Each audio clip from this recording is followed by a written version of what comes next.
What is up, YouTube? We're back here with another video, and this video today is how Trick Williams is the next homegrown NXT superstar. And we're gonna get straight into the video, so let's go. So from doing my research, I found out Trick Williams, because I knew he was never really a indie star, but it turns out he was a football player. If I can find a picture, I'll pull up his football pictures. Am I finding his film? No. But turns out he was a football player. He was signed on February 24th, 2021 on a developmental contract to WWE. And he was put on the Performance Center. This man, Trick Williams, came out of nowhere, literally. When it comes, how can I put it? Like, Trick Williams went from us. Come on, Sasha. So Trick Williams' development is one of them things where it's like it was out of nowhere, you know what I mean? And it's like I didn't really notice Trick Williams when he got signed, because you know they always post pictures when the NXT superstars get signed. I don't believe I seen the picture of like the group he got signed with, but he went from a manager and a mouthpiece role to a superstar, and it's like, or I'm gonna say, yeah, to a superstar. And it's like, it was crazy because when Trick first started, I wonder what they were gonna do with him, because normally they don't really have managers be managers for a long time before they get into the ring. So I was wondering if they were gonna leave his development as far as manager, and look what they did. It's great. Like, I give Trick his props. Like, it was one of those things where he was talking so good, you had to see if he could back it up in the ring. And even though he is a little iffy at times, I do give it to Trick. He came a long way to when he first started, him and Carmelo. So it's great. And more to add on, how he slowly got over, like, just the way he introduced Carmelo, you could tell this man was gonna be in the ring at one point in time. Like, hearing him just cook up and be like, yo, he ain't fighting. Like, Trick Williams was one of them people who's like, yo, he ain't fighting, but he talking. It's like he one of them people that needed to get in the ring, and I'm glad they slowly got him into the ring instead of just throwing him in. Especially with the way they had Carmelo up here. If they would have just threw Trick in with Carmelo all the way up here, Trick would have sank. But they did it smart. They did that real smart. Trick Williams organically got over. Remember, Trick Williams and Carmelo Hayes were originally heels.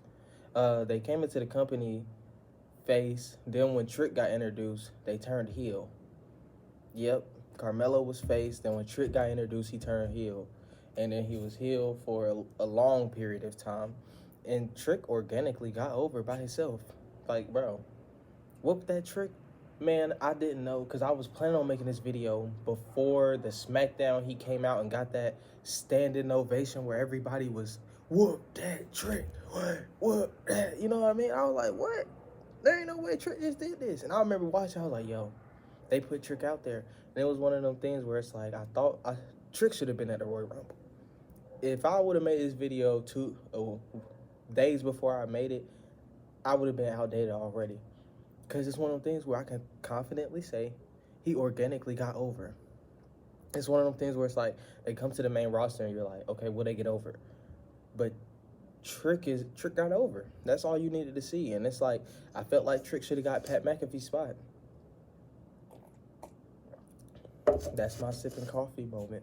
Trick should have got Pat McAfee's spot, or at least Ricochet's. I think a whoop that Trick standing ovation would have been great for him, and it would have been so great. The same way they got Brian Breakover, it would have got Trick over just from everybody saying, hearing whoop that Trick. You know what I mean? But then again, if that's not who they wanted to be in the match, it's not that bad. And if he felt like he didn't want to be in it, you can't say nothing.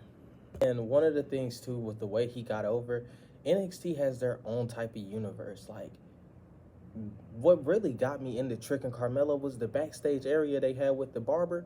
Bro, that is perfect. Like, when it comes to NXT, I can't wait to make my next video. It's gonna be about like NXT brand in general. Like, NXT, they got their own little universe going on. Like, I can't even tell you what be going on, because I don't watch NXT consistently to know like the main roster. But it's like, whenever you watch NXT or you watch a clip, it's just like a whole different universe. It's like day one when Brock Lesnar beat for be Big E. That's how I really feel when you watch NXT. And I feel like this did great for his career. Like the NXT crowd, like it's like they know what they have to do. I feel like the people who buy tickets for NXT enjoy the fact that okay, we're putting over this young superstar, and that's why I compliment NXT about because it's not like they try and boo them. They openly try and get people over. Fiend got his own chant. He got his own chant already, and it's one of those things where it's like the NXT crowd when they know what to do, they know what to do. I trust the NXT. Like if NXT crowds was like main rosters, we would have no problem right now if we being for real. Like no problem. Even if it was AEW's too. Like it's one of them things where the NXT crowd is the best crowd. Is one of the best crowds, top 3 at least. My next point is this is like I'm not gonna say degrading him because like he's in NXT. He's there to get better, but he's a little iffy in the ring sometimes. You know what I mean? I see I see Trick Williams. He might. How can I put it? Because you know they be messing up on the camera angles. He might do a knee, and the camera angle show him missing the knee, and it's obvious. And it's one of them things where it's like he iffy in the ring, but he can get better. I mean, he's in NXT, so it's one of them things where it's like I don't expect him to be iffy for a long time. I expect it to be for his NXT run. When they get him going, they gonna throw him out there. I don't think he's gonna have one of them long runs where he's just there. Because with them already throwing out Carmelo, like it looked like Carmelo about to be gone, Braun Breaker about to be gone. I think it's just a little bit more, especially with his NXT title shot against Dragunov. It's just a little bit longer before they really like let him run on his own. Has okay. And my next point is he has superstar aura. He does, bro. With the crowd already, they literally made their own champ. Like, bro, it's not like he said, "Hey, crowd, I want y'all to say this." No. They said that for him, and he run with it, and he just take it in. Like he one of them superstars that really take in that they a superstar, and that's what you love to see when it comes to wrestling. You love to see people who actually are living a dream. You know what I mean? It feels like they're actually happy to be out there, heel or face, and you could tell he's really just taking it in. The way he just sing with the crowd, whoop that trick. It's great, bro. It's great. And I feel like if they continue to build on this momentum and don't wait too long, but pull at the perfect time for to put him on the main roster and his energy gets treated just as great as it's getting treated in NXT, he's going to be a superstar. Trick Williams is going to be a superstar. He will be a superstar. And this is just I give him in the next 3 years, 3 or 2. Trick Williams is going to be future Intercontinental to the United States champion.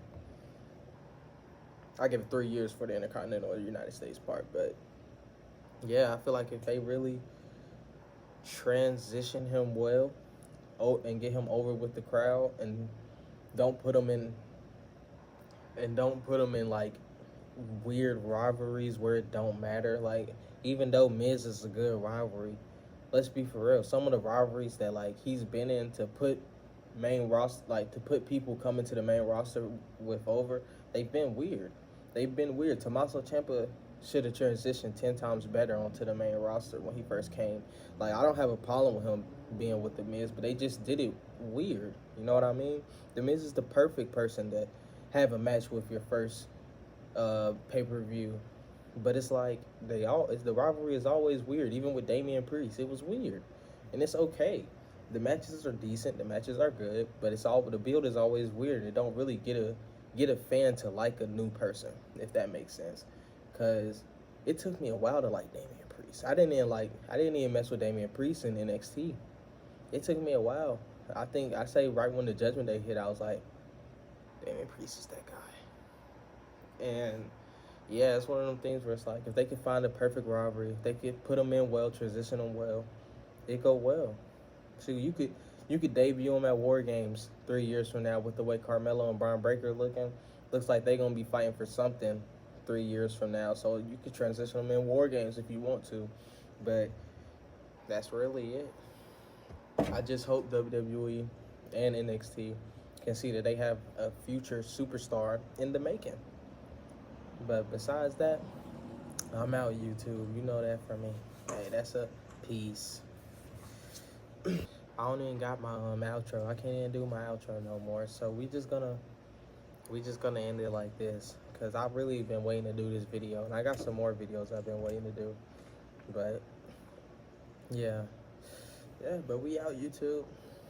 Peace. Hills, they left you, bro. Come on, get on the cat cam. Can I get a pound? Cool. All right. Oh, pause. All right. Yeah, he sleep.